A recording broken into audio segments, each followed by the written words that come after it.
아버지께서는 자기에게 이렇게 예배하는 자들을 찾으시느니라. 하나님은 영이시니 예배하는 자가 영과 진리로 예배할지니라. 아멘. 하나님은 영이시니 예배하는 자가 신령과 진정으로 예배할지니라.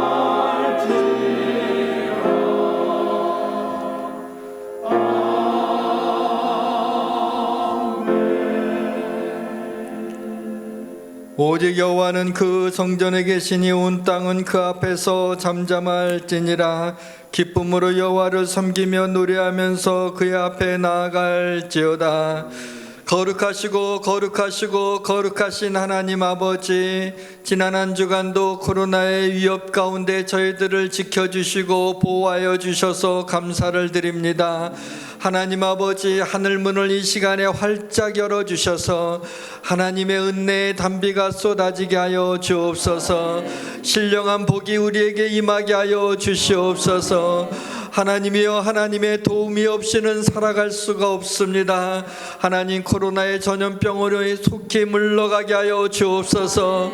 하나님 앞에 기쁨으로 모든 성도들이 자유롭게 예배드릴 수 있게 하여 주시옵소서. 하나님이여, 우리를 긍휼히 여겨 주옵소서. 우리의 죄를 용서하여 주시옵소서. 성령님이여, 이 시간에 우리의 마음을 만져주시고 성령님이여, 예배를 인도하여 주시옵소서. 아버지 하나님, 이곳에 하나님 임재하여 주셔서 하나님의 영광이 가득한 예배가 되게 하여 주옵소서. 온전히 하나님만이 영광받아 주옵소서.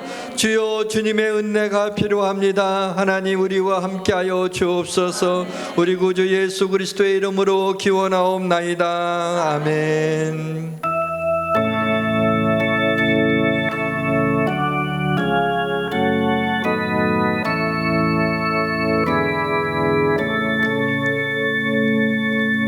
찬양하라 내 영혼아, 찬양하라 내 영혼아. 온 마음과 정성 다하여 주 찬양하라.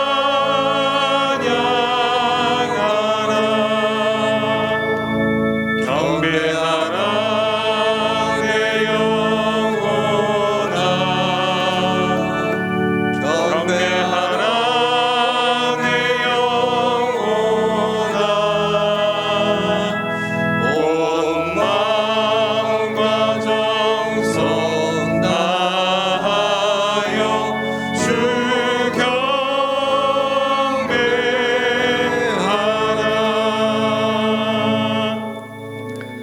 나는 전능하신 아버지 하나님, 천지의 창조주를 믿습니다. 나는 그의 유일하신 아들 우리 주 예수 그리스도를 믿습니다. 그는 성령으로 잉태되어 동정녀 마리아에게서 나시고 본디오 빌라도에게 고난을 받아 십자가에 못 박혀 죽으시고 장사된 지 사흘 만에 죽은 자 가운데서 다시 살아나셨으며 하늘에 오르시어 전능하신 아버지 하나님 우편에 앉아 계시다가 거기로부터 살아있는 자와 죽은 자를 심판하러 오십니다. 나는 성령을 믿으며 거룩한 공교회와 성도의 교제와 죄를 용서받는 것과 몸의 부활과 영생을 믿습니다. 아멘. 여호와여, 주께서 나를 살펴보셨으므로 나를 아시나이다. 주께서 내가 앉고 일어섬을 아시고 멀리서도 나의 생각을 밝히 아시오며 나의 모든 길과 내가 눕는 것을 살펴보셨으므로 나의 모든 행위를 익히 아시오니 여호와여, 내 혀의 말을 알지 못하시는 것이 하나도 없으시니이다. 내가 주의 영을 떠나 어디로 가며 주의 앞에서 어디로 피하리이까. 내가 하늘에 올라갈지라도 거기 계시며 스올에 내 자리를 펼지라도 거기 계시니이다. 내가 새벽 날개를 치며 바다 끝에 가서 거주할지라도 거기서도 주의 손이 나를 인도하시며 주의 오른손이 나를 붙드시리이다. 하나님이여, 나를 살피사 내 마음을 아시며 나를 시험하사 내 뜻을 하옵소서. 내게 무슨 악한 행위가 있나 보시고 나를 영원한 길로 인도하소서. 아멘.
내가 두 가지 일을 주께 구하였사오니 곧 허탄과 거짓말을 내게서 멀리하옵시며 나로 가난하게도 마옵시고 부하게도 마옵시고 오직 필요한 양식으로 내게 먹이시옵소서. 아멘. 혹 내가 배불러서 하나님을 모른다 여호와가 누구냐 할까 하오며 혹 내가 가난하여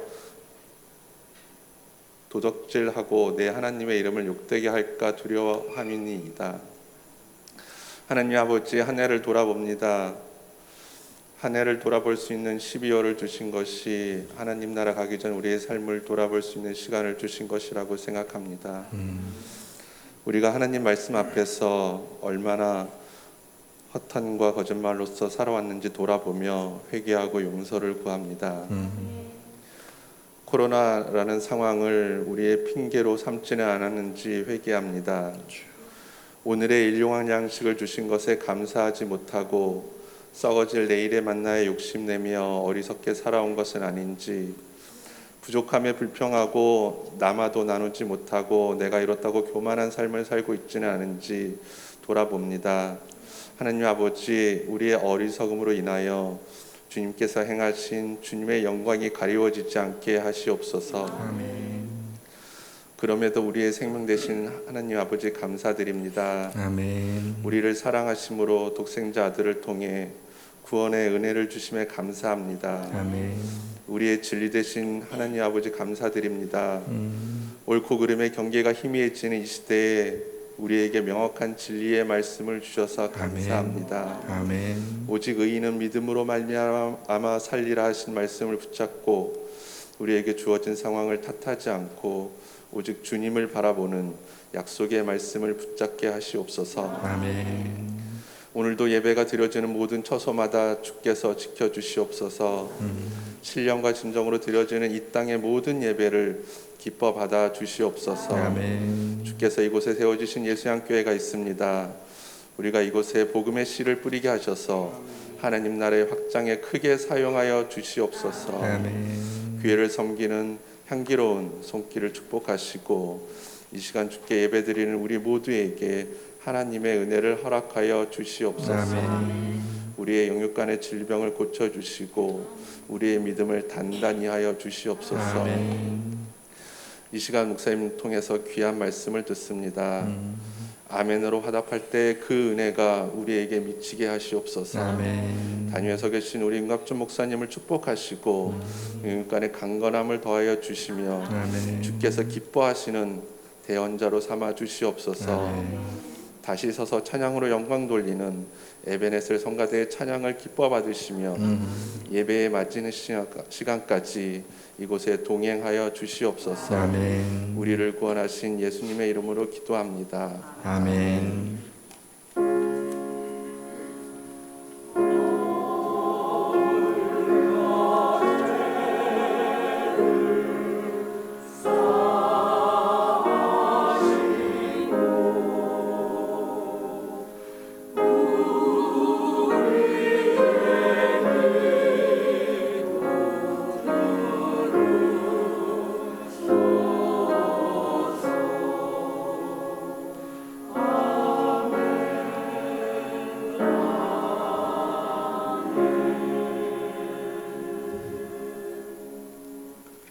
좋으신 하나님께서 오늘 우리에게 주시는 말씀은 요한복음 18장 25절에서 27절 말씀입니다. 신약성경 179페이지에 있습니다.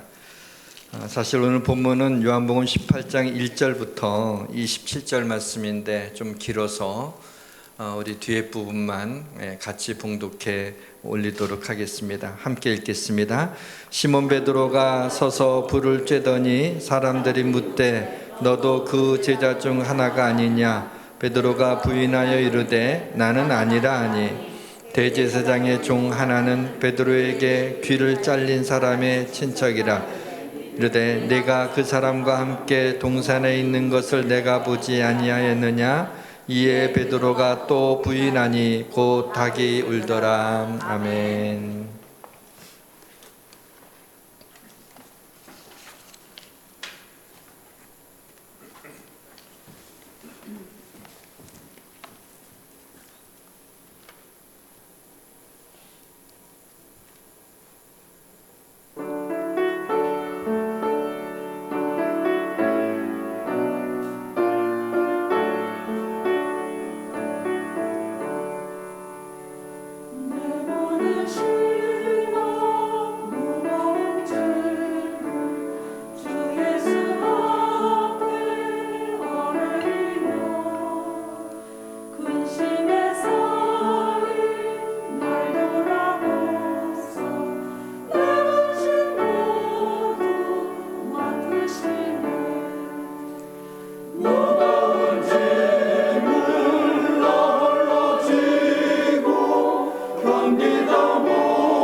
어부바라는 말을 들어보신 적이 있으십니까?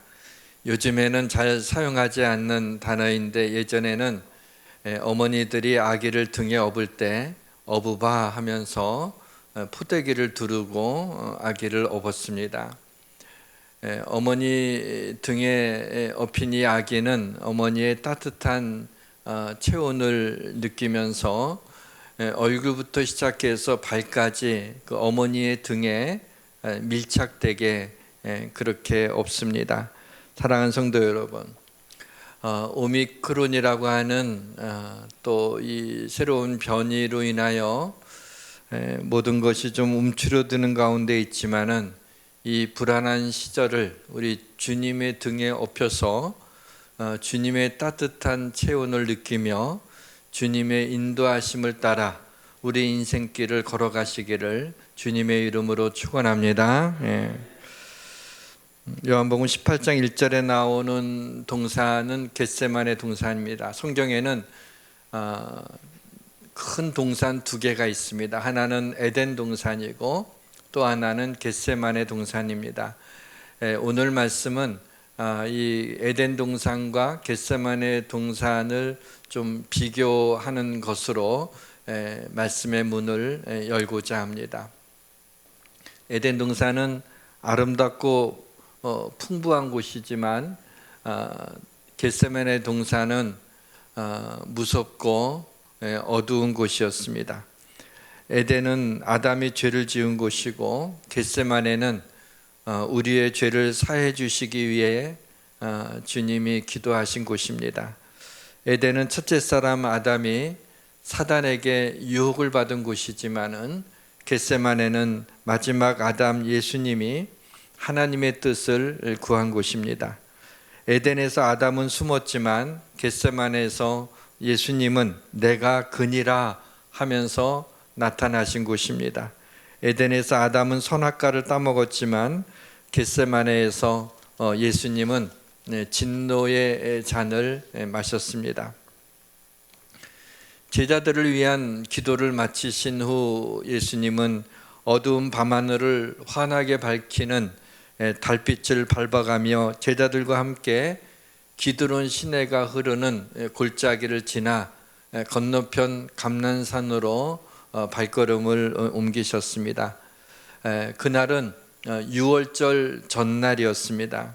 그래서 유월절 어린 양을 잡는 날이라 수십만 명의 사람들이 예루살렘 성전에 모여 양을 희생 제물로 삼고 자신의 죄를 그 양이 뒤집어 쓰고 칼에 찔려 붉은 피를 흘리는 그러한 날이었습니다.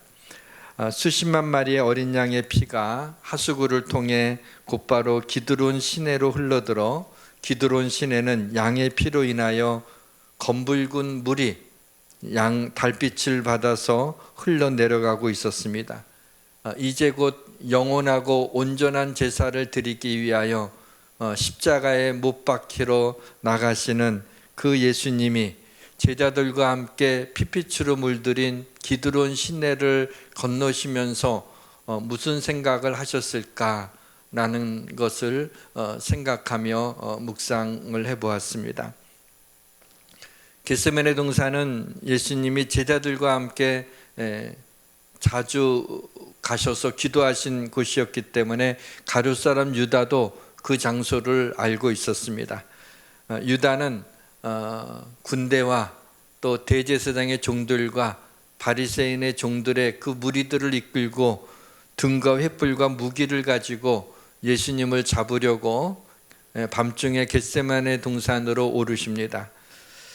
마태, 마가, 누가복음은 예수님의 인성에 초점을 맞춰서 겟세마네 동산에서 땀방울이 핏방울이 되도록 아버지여 할 수만 있으면 이 잔을 내게서 지나가게 하옵소서, 그러나 나의 원대로 마옵시고 아버지의 원대로 하옵소서 하면서 기도하시는 그 장면을 보여주고 있지만은 요한복음은 겟세마네에서 기도하시는 예수님의 모습을 그냥 스킵하시고 예수님의 신성, 예수님의 하나님 되심을 요한복음 18장에서 드러내 놓고 있습니다.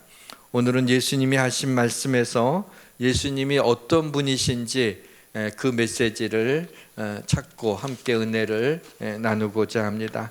이 시간에 성령님께서 굳어진 우리의 마음을 부드럽게 해주시고 새 영을 부어주시기를 주님의 이름으로 축원합니다. 첫 번째 메시지는 내가 그니라 라고 하는 말씀에서 예수님이 하나님이심을 우리에게 말씀하고 있습니다. 예수님은 그리스도교의 창시자나 그분은 성자이거나 그분은 위대한 사람이 아닙니다. 예수님은 하나님이십니다. 요한복음 18장에서 외형적으로 보게 되면 요한복음 18장을 읽게 되면 예수님이 붙잡히시고 재판받으시는 것으로 보이지만 사실은 예수님이 모든 상황을 컨트롤하고 계세요. 지금 다 모든 상황을 통제하고 있습니다. 유다와 무리들이 예수님을 찾기 전에 예수님이 먼저 그들을 기다리고 계셨어요. 그리고 유다와 그 무리들을 만났을 때 예수님이 누구를 찾느냐라고 오히려 묻습니다. 예수님은 이미 가룟 유다가 자신을 팔 것을 아셨고 능동적으로 이 순환의 자리에 들어가시는 것을 볼 수가 있습니다. 그래서 4절에 보시면 예수께서 그 당할 일을 다 아시고 나아가 이르시되 너희가 누구를 찾느냐. 7절에도 보게 되면 주님은 다시 누구를 찾느냐라고 묻습니다. 누구를 찾느냐. 이것은 굉장히 큰 물음입니다. 인생에서 무엇을 찾느냐라고 하는 그 물음으로 연결될 수 있는 물음입니다. 여러분 인생을 살아내시면서 무엇을 찾고 계십니까? 하루를 시작하시면서 여러분들은 무엇을 구하고 있습니까? 내 마음의 평안과 기쁨을 구하십니까? 우리 가정의 행복을 구하고 있습니까? 아니면 물질을 구하고 있습니까? 건강을 구하고 있습니까? 자녀들이 좀 잘 되는 걸 구하고 있습니까? 아니면 하나님의 은혜를 구하고 있습니까? 아니면은 하나님이 내게 주신 사명이 무엇인가를 찾고 있습니까? 인생을 살아내면서 우리는 무엇이든지 찾고 있습니다. 그것을 구하면서 살고 있습니다. 길이요 진리요 생명이신 예수님, 구원자이신 예수님, 그 예수님이 유다와 무리들에게 누구를 찾느냐? 하나님이신 그분, 우리의 구주가 되신 그분 앞에서 무엇을 찾고 있느냐고 묻고 있습니다. 예수님이 이들이 누구를 찾는지 몰라서 물으신 것은 아닙니다. 그들의 입에서 나사렛 예수라는 말이 나오기를 기다렸던 것입니다. 나사렛이란 동네에 가서 사니 이는 선지자로 하신 말씀에 나사렛 사람이라 칭하리라 하심을 이루려 하심이라. 메시아는 구약에서 나사렛 사람이라고 그렇게 불려지게 될 거다라는 것이 예언되어 있습니다. 그러니까 누구를 찾느냐라는 물음에 이들은 그 예언대로 나사렛 예수를 찾는다고 답을 합니다. 그때 예수님 내가 그니라 라고 말씀을 하십니다. 근데 재미있는 현상이 일어났어요. 예수님을 잡으러 온 유다와 그 무리들이 예수님이 내가 그니라 라는 말씀을 하자 뒤로 물러나서 엎드려졌습니다. 물론 이들이 엎드린 이유가 예수님을 경배하려고 엎드린 것은 아니죠. 이들이 엎드린 이유는 놀라서 물러나 엎드러진 것입니다. 근데 예수님은 그냥 내가 그니라라고만 얘기했는데 왜 예수를 잡으러 온 이 사람들이 뒤로 물러가고 엎드러졌을까요? 그것은 하나님이신 거룩하신 주님 앞에 형용할 수 없는 경외감과 두려움을 느낀 것입니다. 무리들은 예수님을 잡으러 왔다가 누구를 찾느냐? 나사렛 예수를 찾는다. 내가 그니라라고 할 때 하나님의 영광이 하나님이 함께 하시는 것을 보면서 놀라 뒤로 물러난 거예요. 왜냐하면 유대인들은 하나님을 보면 죽는다는 생각을 하고, 그래서 하나님의 영광을 그 시간에 예수님에게서 보는 순간에 이들이 섬뜩하면서 뒤로 물러납니다. 이것을 누미노제 현상이라고 그렇게 말합니다. 말로 형용할 수는 없지만은 거룩하신 하나님의 임재를 느끼며 이들이 두려움 가운데 엎드려지게 된 것입니다. 내가 그니라. 이 말씀은 요한복음 18장에 3번이나 예수님이 동일하게 내가 그니라, 내가 그니라, 내가 그니라 라고 말씀하신 것을 보게 됩니다. 예수님의 이 간결한 말씀은 어느 인생이든 그 앞에 무릎을 꿇게 하는 묵직한 말씀입니다. 내가 그니라라고 하는 말씀은 내가 나사렛 예수다, 내가 메시아다, 내가 그리스도다, 내가 하나님이다라고 선언하는 놀라운 주님의 말씀인 것입니다. 우물가의 여인이 예수님께 메시아 곧 그리스도라 하는 이가 오실 줄을 내가 아나니 그가 오시면 모든 것을 우리에게 알려주시리이다 라고 말할 때 예수님이 내게 말하는 내가 그라, 내가 그라, 네가 지금 말하고 있는 그 메시아가 내가 그라, 그렇게 말씀. 세상에 어느 인생이 메시아라고 구주를 기다린다고 하니까 내가 그라고 얘기할 수 있는 인생이 어디에 있겠습니까? 이것은 바로 에고 에이미, 나는 나다. 하나님이 출애굽기에서 모세가 네가 누구냐, 하나님이 너를 보낸 것을 어떻게 아느냐라고 할 때 내가 뭐라고 해야 됩니까? 하나님의 이름이 뭡니까? 할 때 I am that I am, 나는 나다, 나는 스스로 존재하는 자다 그랬어요. 이것은 하나님의 선언이었던 것입니다. 그래서 요한이 잘 사용하는 예수님의 하나님 되심을 나타내는 이 관용적 표현이 나는 나다라는 거예요. 그래서 요한복음에 보게 되면은 7개의 예수님의 하나님 선언이 있습니다. 자신이 하나님이라는 것을 선언하죠. 나는 세상의 빛이다. 나는 세상의 소금이다. 나는 선한 목자라. 나는 양의 문이라. 나는 생명의 떡이라. 나는 길이요 진리요 생명이라. 나는 부활이요 생명이니 이 모든 것은 나는 무엇이다 라고 하면서 자신이 하나님이심을 밝히고 있는 것입니다.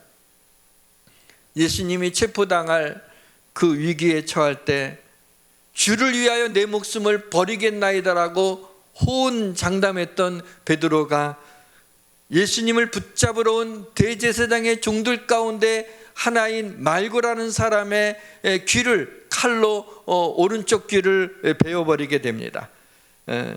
베드로의 예수님을 지키려고 했던 그 충정과 그 용기를 볼 수가 있지만 이것은 하나님이 원하시는 그런 방법이 아니었던 것입니다.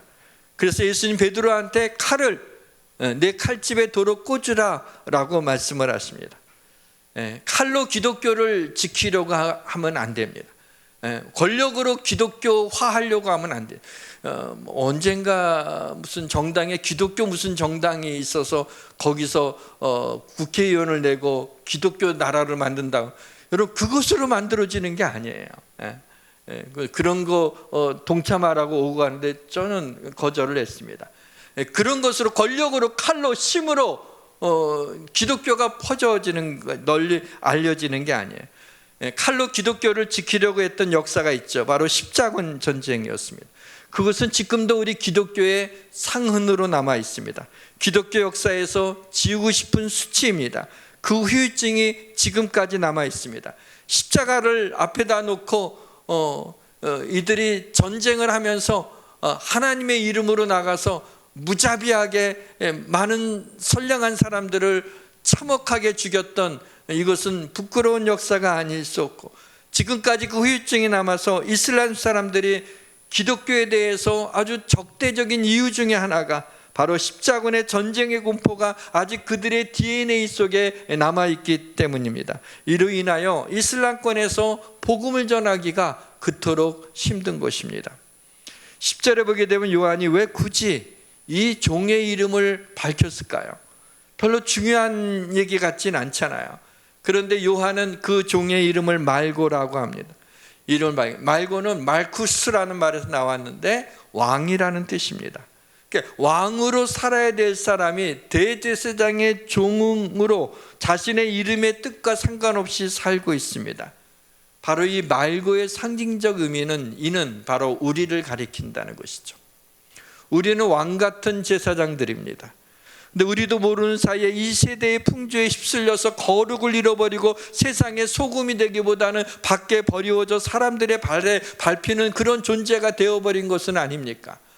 우리는 하나님의 왕 같은 제사장인데, 하나님의 거룩한 소유인데, 하나님의 백성인데, 그 맛을 잃어버리게 되면은 사람들의 발에 밟히게 되는 것입니다. 예수께서 일러 이르실 때 이것까지 참으로 하시고 그 귀를 만져 낫게 하시더라. 예수님이 귀로 오른쪽 귀를 잘랐는데 떨어진 그 귀를 주님이 다시 붙여주시면서 만져주셨을 때 귀가 다시 회복이 되었습니다. 바로 말고의 귀를 다시 붙여주심으로 우리에게 회복의 퍼포먼스를 보여주신 것입니다. 사랑하는 성도 여러분, 주님이 우리를 회복시켜 주실 것입니다. 여러분의 신앙도, 여러분의 가정도, 여러분의 건강도, 여러분의 인간관계도, 여러분의 재정적인 어려움도 회복시켜 주실 것을 믿으시기를 주님의 이름으로 축원합니다. 두 번째 메시지는 네 칼을 칼집에 꽂으라 라고 말씀하신 후에 주님이 이런 말씀을 하시죠. 아버지께서 주신 잔을 내가 마시지 아니하겠느냐라고 얘기합니다. 여기에서 예수님은 우리의 구원자이심을 알 수가 있습니다. 예수님은 우리가 마셔야 될 진노의 잔을 대신 마셨습니다.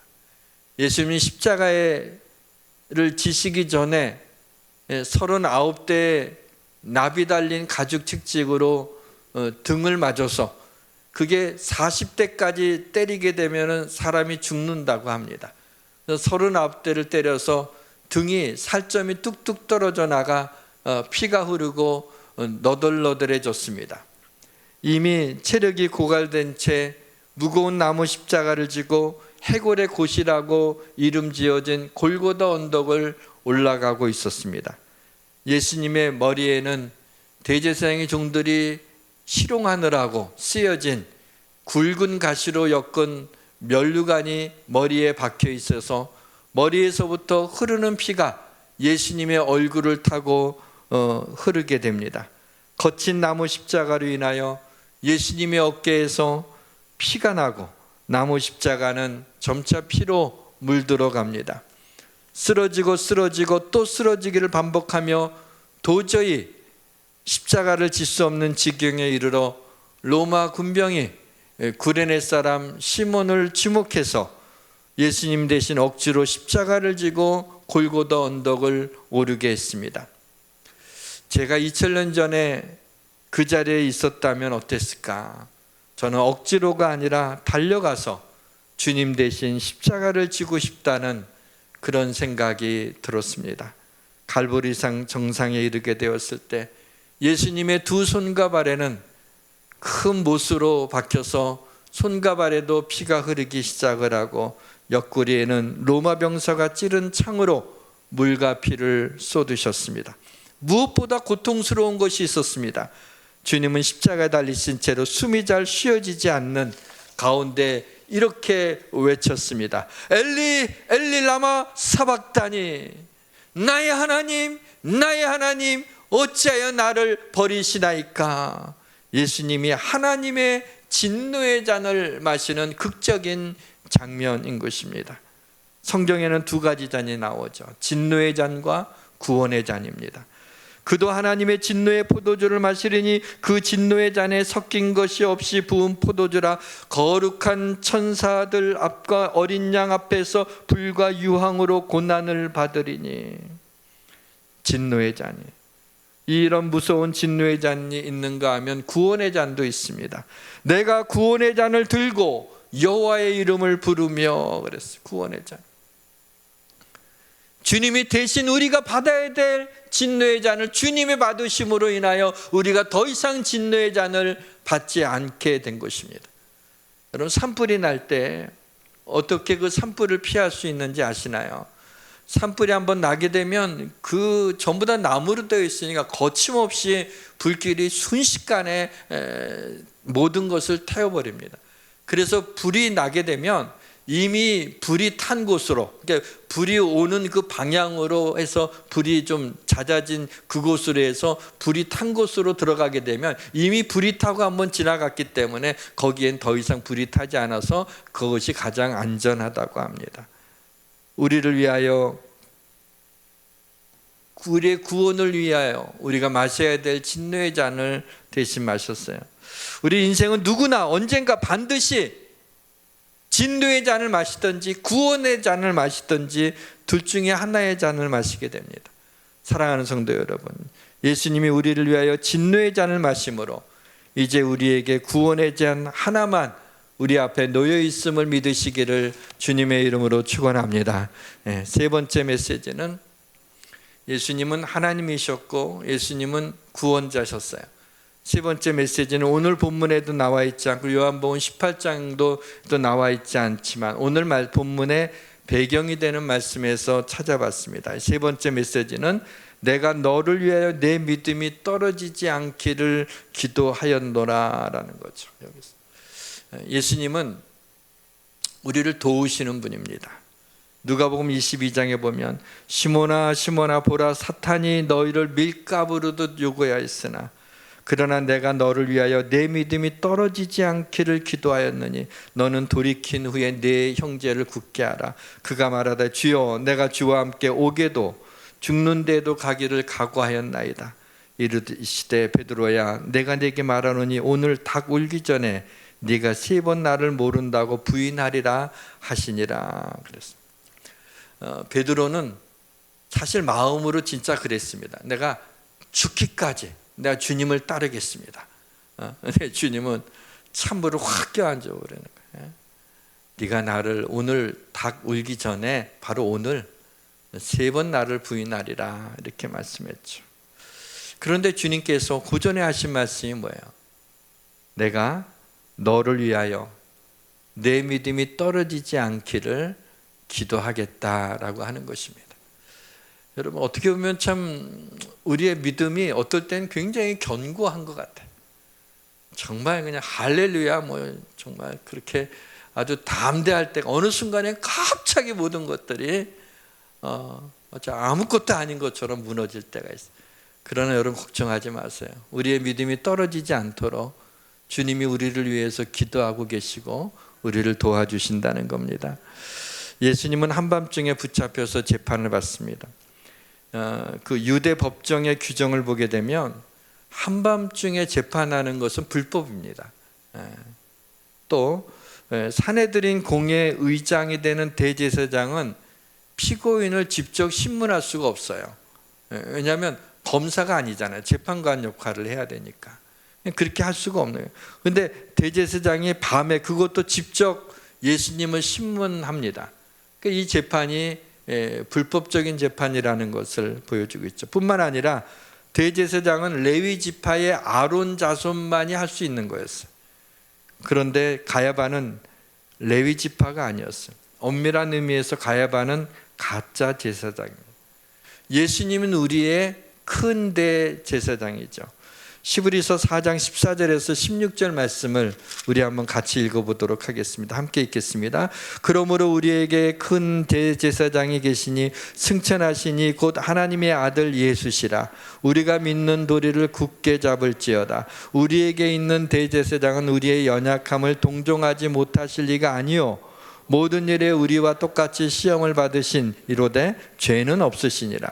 그러므로 우리는 긍휼하심을 받고 때를 따라 돕는 은혜를 얻기 위하여 은혜의 보좌 앞에 담대히 나아갈 것이니라. 아멘.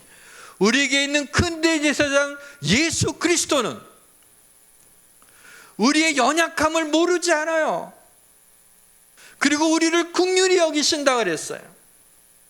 그래서 돕는 은혜를 얻기 위하여 은혜의 보좌 앞에 나아가기만 하면은 돕는 은혜를 주시겠다. 우리를 도와주시겠다는 거예요. 우리가 연약할 때 우리를 도와주시겠다고 약속하고 있어요. 우리가 넘어지고 시험에 들었을 때 우리의 믿음이 떨어지지 않도록 우리를 위하여 기도하시며 도와주신다고 말씀하고 계신 것입니다. 베드로는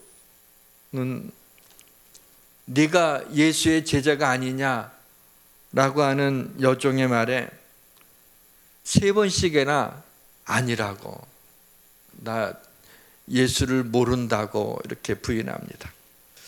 근데 이 사건이 좀 사실 좀 감추고 싶은 일 아닙니까? 다른 사람도 아니고 베드로인데. 근데 4개의 복음서에 다 기록이 되어 있을 뿐만 아니라 예수님을 부인하는 이 장면을 구체적으로 묘사하고 있는 거야. 이것은 굉장히 중요한 사건이라는 것을 의미하고 있는 거죠. 왜냐하면 바로 우리의 모습이 담겨져 있는 사건이기 때문입니다. 누가복음에 좀 흥미로운 기록이 있습니다. 예수님이 붙잡히실 때 다른 제자들이 다 도망을 갔죠. 근데 예수님이 붙잡히실 때, 베드로는 예수님이 붙잡혔을 때 도망가기는 갔는데 다시 돌아와서 멀찍이 서서 예수님을 따라가는 거예요. 왜냐하면 궁금했어요. 도대체 예수님을 붙잡고 어디로 가려나, 또 어떻게 될 것인가, 그게 궁금해 갖고 이렇게 멀찍이 따라가는 장면을 봅니다. 근데 이것은 바로 베드로가 예수님을 3번이나 부인하게 된 결정적인 이유가 된다는 것을 암시하고 있죠. 그래서 누가복음에 보면 22장에 예수를 잡아 끌고 대제사장의 집으로 들어갔을 때 베드로가 멀찍이 따라가니라. 베드로의 부인이 바로 주님을 멀찍이 따라가는 것과 관계가 있다는 것입니다. 우리도 주님을 따라가지 않을 수 없죠. 주님의 은혜를 알기 때문이죠. 주님이 나의 주가 되신다는 걸 믿기 때문이죠. 주님을 따라가지 않을 수가 없는데 가까이 따라가지를 못하는, 좀 멀찍이 따라가고 있는 성도들이 있지 않습니까? 너무 가까이 따라가다 보면 혹시 광신자라고 또 놀림받지 않나? 너무 가까이 따라가다 보면 주님이 나한테 너무 많은 것을 요구하시면 어떡하나? 너무 가까이 따라가다 보면 내 인생, 그럴 때 엔조이 하면서 인생을 한 번밖에 없는 인생을 살아야 되는데 왠지 주님을 너무 가까이 따라가다 보면 그러지 못할 것 같지 않습니까? 주님을 몰라서 그래요. 하나님이 우리에게 가장 좋은 것을 주시기를 원하시는 것이지, 주님을 가까이 따라간다고 그와 같은 우리가 누릴 수 있는 걸 못 누리나요? 아니요, 거꾸로예요. 그때서야 참으로 누릴 수가 있게 되는 거예요. 베드로가 예수님을 3번이나 부인한 것은 베드로가 생각하고 말하는 게 아니죠. 그냥 위협을 느껴서 순간적으로 그 위기 상황을 모면하려고 아이고 아니라고 하면서 부인을 했던 것입니다. 근데 이때 닭이 울었어요. 닭 울음소리를 듣고 베드로는 주님이 자신한테 하신 말씀이 생각이 나죠. 베드로야, 내가 내게 말하니 오늘 닭 울기 전에 네가 3번 나를 모른다고 부인하리라 하시니라. 예수님은 3번 내가 그니라, 내가 그니라, 내가 그니라라고 얘기했어요. 베드로는 3번 나는 아니라, 나는 아니라, 나는 아니라 이렇게 말하고 있습니다. 베드로가 예수님을 모른다고 3번 부인했는데 요한복음 21장에 보게 되면 부활하신 예수님이 숯불에 떡과 고기를 구워 놓으시고 제자들을 불러서 와서 조반을 먹으라 그러시죠. 그리고 베드로에게 질문을 던집니다. 네가 나를 사랑하느냐? 사랑합니다. 네가 나를 사랑하느냐? 사랑합니다. 네가 나를 사랑하느냐? 사랑합니다. 근심하여 가로되 내가 주를 사랑하는 줄 주께서 아시나이다. 3번 예수님을 부인했던 베드로에게 예수님이 3번 네가 나를 사랑하느냐 라고 하심으로 그 마음에 베드로 속에 있었던 마음 깊은 곳에 주님에 대한 죄책감과 이 죄송스러움을 주님을 사랑한다고 3번 고백함으로 씻어주시는 주님의 그런 배려를 보게 됩니다. 오늘 본문 27절에는 이에 베드로가 또 부인하니 곧 닭이 울더라. 이렇게 심플하게 기록이 되어 있지만 베드로가 3번째 예수님을 부인할 때의 상황을 자세히 기록한 마태복음 26장 74절과 마가복음 14장 71절에는 이렇게 기록이 되어 있어요. 베드로가 저주하며 맹세하되 나는 너희가 말하는 이 사람을 알지 못하노라. 그러니까 좀 더 확실하게 3번이나 물어보니까 이번에는 확실하게 모른다라는 것을 해야 되니까 저주를 했어요. 세상에 이럴 수가 있어요. 주님을 저주하면서 맹세까지 합니다. 도무지 알지를 못한다고 그렇게 말을 하죠. 근데 누가복음 22장 6절에 보니까 베드로가 이 말을 할 때 가야바의 뜰에서 재판받고 있던 예수님이 돌이켜 보셨다 이렇게 표현되어 있어요. 그때가 한밤중이었고 베드로가 예수님을 3번째 부인할 때는 작은 소리로 하지 않았죠. 너무 무섭고 놀래서 저주하고 맹세하고 큰 소리로 나는 그 사람을 알지 못한다고 이렇게 큰 소리로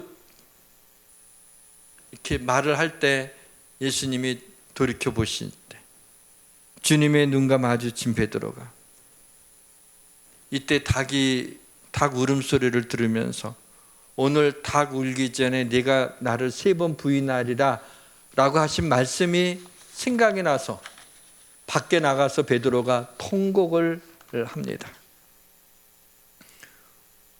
우리는 주님을 부인한 적 없나요? 회사에서 주님을 모르는 것처럼 그렇게 행동한 적은 없나요? 어디 나를 모르는 사람들 모임에 갔다가 굳이 교회 나간다는 혹시 누가 물어봐도 그냥 예전에 그냥 나갔는데 그냥 이렇게 하고 있지 않습니까? 함께 기도할 때 식사를 할 때 기도하게 되면 혹시 예수장이라고 또 내 행동이 불편할까 봐 이렇게 하면서 아주 1초 동안 기도하면서 그렇게 하고 있지는 않습니까? 나의 주가 되신 나를 위하여 진노의 잔을 받으신 나를 사랑하시는 주님의 이름을 부끄러워하지는 않습니까? 닭 울음소리는 내 죄성을 상기시키는 것입니다. 내가 얼마나 예수님을 부인하고 살아가고 있는가를 들려주는 소리입니다. 혹시 이제는 닭 울음소리조차도 듣지 못하고 있는 것은 아닐까요? 닭 울음소리는 우리의 영혼을 깨우는 알람입니다. 닭 울음소리가 우리의 영혼을 깨웠으면 좋겠습니다. 이때 무대장치가 흥미롭습니다. 18절에 그때가 추운 거로 종과 아랫사람들이 불을 피우고 서서 쬐니 베드로도 함께 서서 쬐더라. 이때 이 불을 헬라어로 안드라키아라고 합니다. 근데 재밌는 것이 요한복음에 보니까 21장에 보니까 육지에 올라와 보니 숯불이 있는데 그 위에 생선이 놓였고 떡도 있더라. 여기에 나온 이 숯불도 안드라키아를 씁니다. 그러니까 추워서 불을 쬐고 있는 모닥불의 그 불도 안드라키아고 부활하신 예수님이 새벽에 바닷가에서 숯불을 피워놓고 떡과 고기를 구우실 때 그 불도 안드라키아예요. 베드로가 예수님 앞에 예수님이 불러서 그 앞에 갔을 때 그 붉게 타오르는 그 숯불을 보면서 얼굴이 벌개지면서 바로 자신이 예수님을 부인했던 장면이 떠오르지 않았을까요? 예수님이 재판받으시는 장면이 마태, 마가, 누가, 요한복음에 전부 다 기록이 되어 있어요. 제가 퍼즐을 맞추듯이 성경책 4개를 놓고 마태, 마가, 누가, 요한복음을 이렇게 좀 스크린해 봤어요. 이렇게 껴봤어요. 그랬더니 전 이전에 알지 못했던 놀라운 사실 하나를 좀 발견했습니다. 예수님이 붙잡히시던 그날 밤부터 다음날 9시에 예수님이 십자가에 달리시게 되는데, 그 아침까지 예수님이 재판을 받는데 한 군데서 받은 것이 아니라 6번이나 끌려다녔다는 걸 아십니까?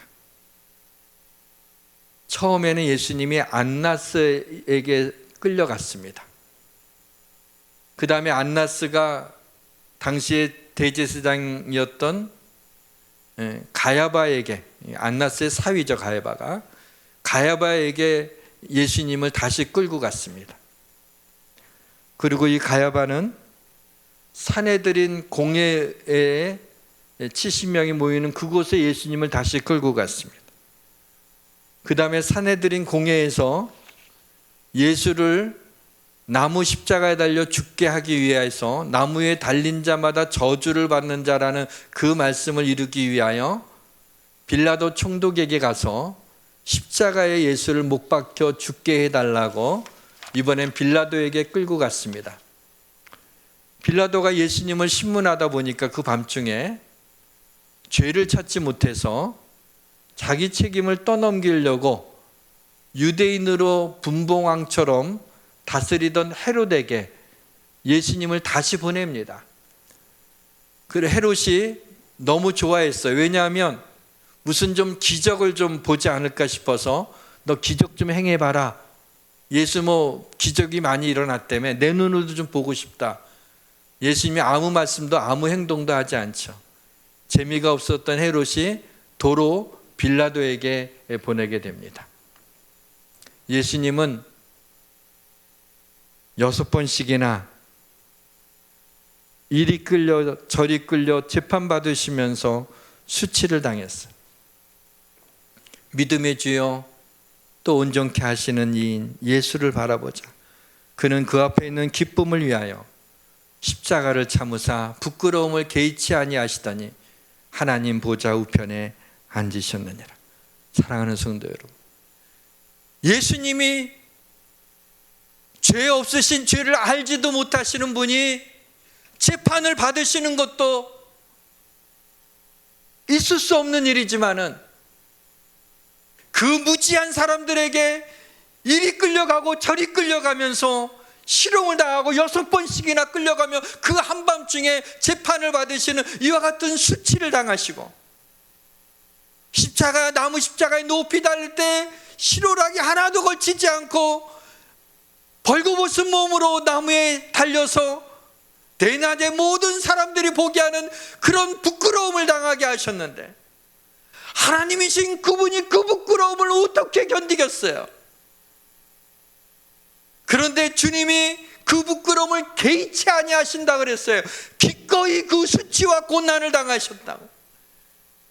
재판을 받으면서 대제사장의 종들에게서 주먹으로 얼굴을 치고 뒤통수를 치면서 놀림을 받고 침뱉음을 당하시면서 네가 선지자라면 한번 알아맞혀보라 하면서 예수님의 뒤에 손가락으로 누가 찔렀는지 알아맞혀보라고 갖은 실형을 다 당하신 주님이에요.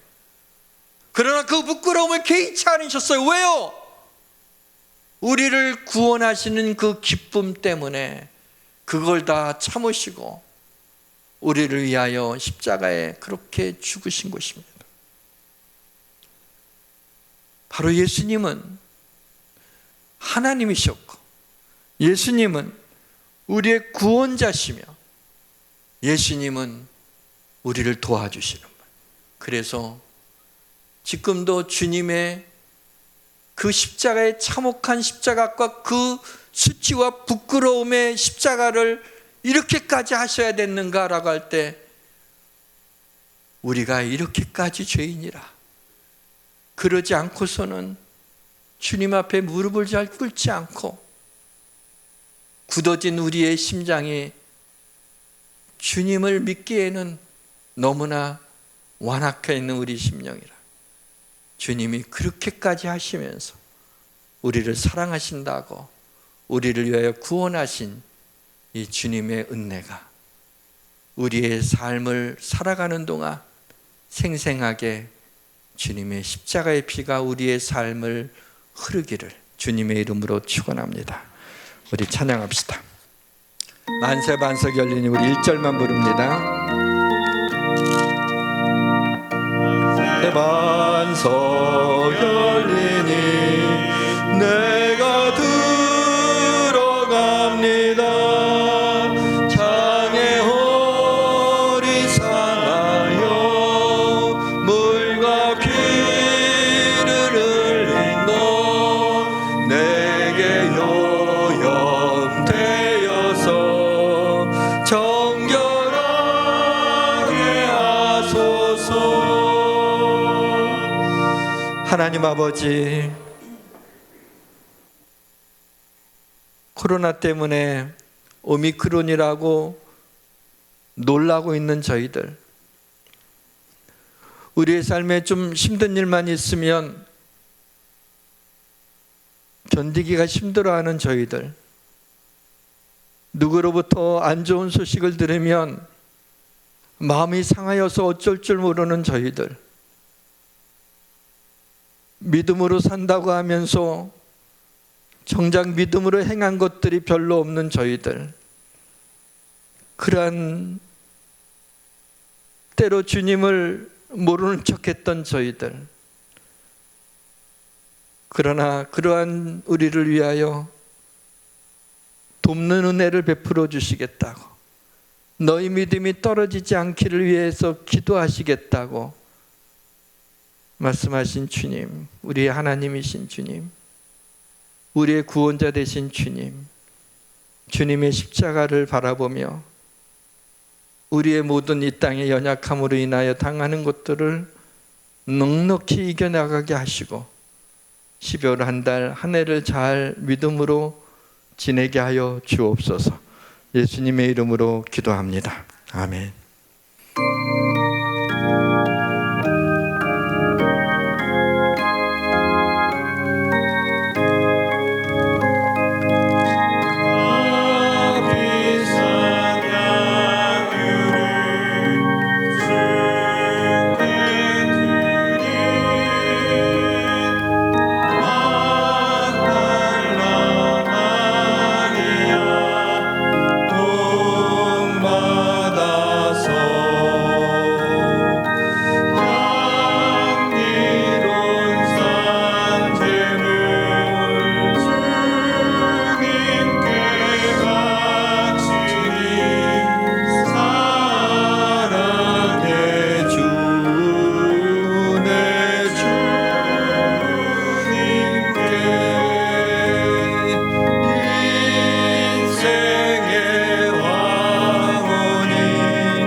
이러한 죄인을 위하여 십자가에서 대신 진노의 잔을 받으시고 죽으신 주님, 우리에게 생명을 주신 은혜에 감사해서 이 시간에 우리가 예물을 하나님께 봉헌했습니다.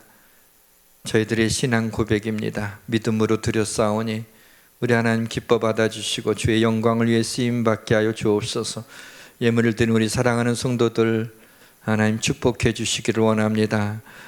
하는 모든 기도에 하나님 구하는 것보다 더 좋은 것으로 응답하시고 그 손으로 하는 모든 사업에 복을 나려 주옵소서. 우리의 가정을 하나님 돌봐주시고 우리의 자녀들을 축복해 주시며 하나님 병든 자들을 하나님 고쳐주시기를 원합니다. 하나님 마음이 상하고 가난한 자를 부욕케 하시고 위로하여 주옵소서. 우리의 삶 속에 하나님께서 인도해 주시고 하나님 십자가의 은혜로 하나님 이 땅에 있는 것들을 작게 여기며 넉넉히 이기고 나가게 하여 주옵소서. 우리의 믿음이 하나님 드러나게 하여 주옵소서. 예수님의 이름으로 감사하며 봉헌기도 올리옵나이다. 아멘. 교회 소식 전해드리겠습니다. 예수양교회에서 함께 신앙생활 하실 분은 등록카드를 작성하셔서 헌금위원에게 주시거나 등록처에서 안내를 받으시기 바랍니다. 12월 5일 교회 소식입니다. 내일 오전 5시 30분에 12월 월삭 새벽기도회가 있습니다. 유치부에서 유치부 아동을 위해 매일 새벽기도를 드립니다. 아동의 이름을 적어 교역자실에 제출해 주시면 유치부에 참석하지 못해도 중보기도 드리겠습니다. 자세한 사항은 주보를 참고해 주시기 바랍니다. 예수양 기도의 용사 중보기도팀의 집중적인 기도를 원하시는 분들은 경필대에 있는 중보기도 카드를 작성하신 후에 지하 1층 입구 벽면에 있는 중보기도함에 넣어주시기 바랍니다. 예수양교회 마더와이즈 개강 예배가 12월 9일 목요일 오전 11시 3층 로덴 베이커리에서 있습니다. 마더와이즈 신청이 은혜 가운데 마감되었습니다. 등록 신방을 받지 않으신 분들 중에 예수양교회 교패가 없으신 성도님들은 예배실 입구 쪽 안내대 위에 있는 교패를 가져가셔서 문에 부착해 주시면 감사하겠습니다. 이상 교회 소식이었습니다. 내일은 우리 2021년도 마지막 12월 월삭 새벽 기도회가 있음을 여러분 기억해 주시고 참여하는 축복을 누리시기를 바랍니다. 오늘부터 여러분의 안전을 위해서 우리 인사할 때 저는 여러분 손을 좀 잡고 싶어서 이렇게 악수를 했는데 지금 또 오미크론도 나타나고 그래서 혹시 불안해 하시는 분이 있을 것 같아서 그냥 주먹 인사를 오늘부터 좀 잠잠해질 때까지 그렇게 하도록 하겠습니다. 우리 조혜슬 전도사님이 이제 출산을 내년 초에 출산을 하게 돼서 유치부 사역을 좀 내려놓게 됐습니다. 잠깐 나오셔서 우리 인사하시고 그동안에 수고하셨다고 우리 박수로 격려해 주시길 바랍니다. 아기 잘 나시도록. 그렇지만 우리 교회를 떠나는 건 아닙니다. 우리 남편 되는 김영희 전사님이 여전히 남아 있으니까 아마 어디 갈 데는 없을 거예요. 우리 교회 나올 거라고 생각이 듭니다. 그리고 다음 주에 우리 새로 유치부를 담당하는 교육자를 소개해 드리도록 하겠습니다. 다 같이 일어나셔서 성령 279장 1절과 4절 부르고 축도함으로 예배를 마치겠습니다.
지금은 우리를 위하여 온갖 수치와 고난을 당하시고 십자가에 달려 죽으신 예수 그리스도의 은혜와 그 아들을 보내주신 하나님의 사랑하심과 성령님의 교통하심이 여기에 모인 사랑하는 주의 백성들 머리 위에와 각 처소에서 온라인으로 예배드리는 우리 성도들 머리 위에 해외와 군대와 또 지방에 있는 성도들, 우리 예수양교회 가족들 머리 위에, 또 이 나라와 민족과 우리 한국교회, 이 땅의 젊은이들, 우리 교회 청년들 머리 위에 지금부터 영원까지 함께 하시기를 간절히 축원하옵나이다. 아멘.